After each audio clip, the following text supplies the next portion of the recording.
সন্দেশখালী ঘটনার 24 দিন পেরিয়ে গেছে, এখনো পর্যন্ত অধরা শেখ শাহজাহান। কিন্তু আজকে ইডির দপ্তরে তাকে হাজিরা দেওয়ার জন্য নির্দেশ দেওয়া হয়েছিল। শেখ শাহজাহান তিনি কি আদৌ যাবেন সিজিও কমপ্লেক্স ইডির দপ্তরে?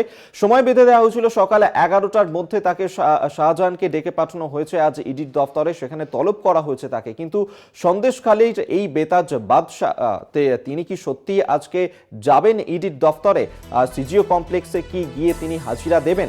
সেই প্রশ্নই কিন্তু এই মুহূর্তে উঠছে এবং সেদিকেই নজর রয়েছে যে আজকে শাহজাহান শেখ, যাকে দীর্ঘ 24 দিন পেরিয়ে গেলে এখনো পর্যন্ত তার নাগাল পাওয়া যাচ্ছে না, তদন্তকারী অফিসাররাও তার নাগাল পাচ্ছেন না, তিনি কি আজ নিজে এসে সশরীরে সত্যি ইডির এই তলবে সাড়া দেবেন, নাকি তিনি আজও ইডির দপ্তরে আসবেন না? এবং শেখ শাহজাহান তিনি কোথায় রয়েছেন এই মুহূর্তে কিন্তু কেউই তা বলতে পারছে না। তার পরিবারের তরফ থেকেও বলা হচ্ছে শাহজাহানের সঙ্গে তাদের কোনো যোগাযোগ নেই।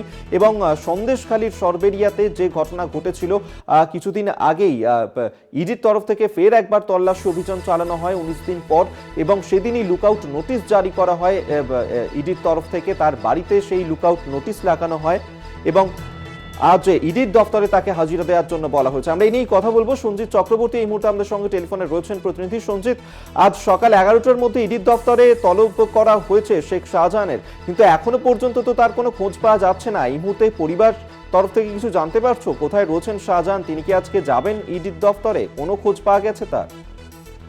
দেখো, উত্তর 24 পরগনার সন্দেশখালীর যে তৃণমূল নেতা শেখ শাহজাহানের বাড়ি, ইতিমধ্যে তার বাড়িতে তল্লাশি করতে হয়েছে। যেমন ইডি আধিকারিকরা আক্রান্ত হয়েছিল ভাঙচুর মাত্রে, এগুলো কিন্তু ইতিমধ্যে মামলা হয়েছে, তারপরে আদালতের নির্দেশে তদন্ত চলছে।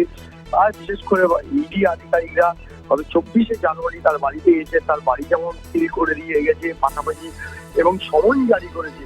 অর্থাৎ একদিকে নোটিশ, সমন, পাশাপাশি তার যে সিজার লিস্ট কি কি পাওয়া গেছে সেগুলো নোটিশ ফেলেছে। মোট 9টা, তার মধ্যে সমনে যেটা আজকে বলা হয়েছিল যে আজকে সকাল অর্থাৎ 29শে জানুয়ারি সকাল 11টার মধ্যে সিজিও কমপ্লেক্সে শেখ শাহজাহানকে হাজিরার নির্দেশ দেওয়ার কথা এবং তদন্তের মুখোমুখি হওয়ার কথা। কিন্তু প্রশ্ন হচ্ছে, ইতিমধ্যে যেটা সূত্রের খবর, তিনি যাবেন না এমনটাই জানা গেছে এবং আইনি পরামর্শ নিচ্ছেন এবং আইনজীবীর মাধ্যমে কোনো কিছু হয়তো পাঠাতে পারেন। তিনি অসুস্থতার কারণ দেখিয়ে হয়তো যে তিনি 11টার মধ্যে হাজির হবেন কিনা সেটা কিন্তু বড় প্রশ্ন। ইতিমধ্যে যেটা জানা গেছে সেটা কিন্তু তিনি আইনের পরামর্শ নিচ্ছেন বা আইনের পরামর্শ নিয়ে আইনজীবীর মারফত হয়তো কোনো সিজিও কমপ্লেক্সে তার যে যাওয়ার নির্দেশ দিয়েছিল সেই নির্দেশের বিরুদ্ধে গিয়ে হয়তো তিনি হয়তো কোনো আইনি পরামর্শ নিয়ে সেই তিনি তার আইনজীবী হয়তো কোনো চিঠি পাঠাতে পারে। অর্থাৎ সঞ্জিত, এর আগেও আমরা দেখেছিলাম যে আদালতেও বারবার তিনি আইনজীবী মারফত তিনি তার বক্তব্য পেশ করেছিলেন। আজকে সেই পন্থাই তাহলে তিনি আরো একবার অবলম্বন করবেন? একেবারে ঠিক। যখন সকাল থেকে আমি একাধিক যেসব সন্দেশখালীর যেসব নেতা নেত্রী আছে তাদের সঙ্গে কথা বলছিলাম, সূত্রের খবর যেটা হচ্ছে তিনি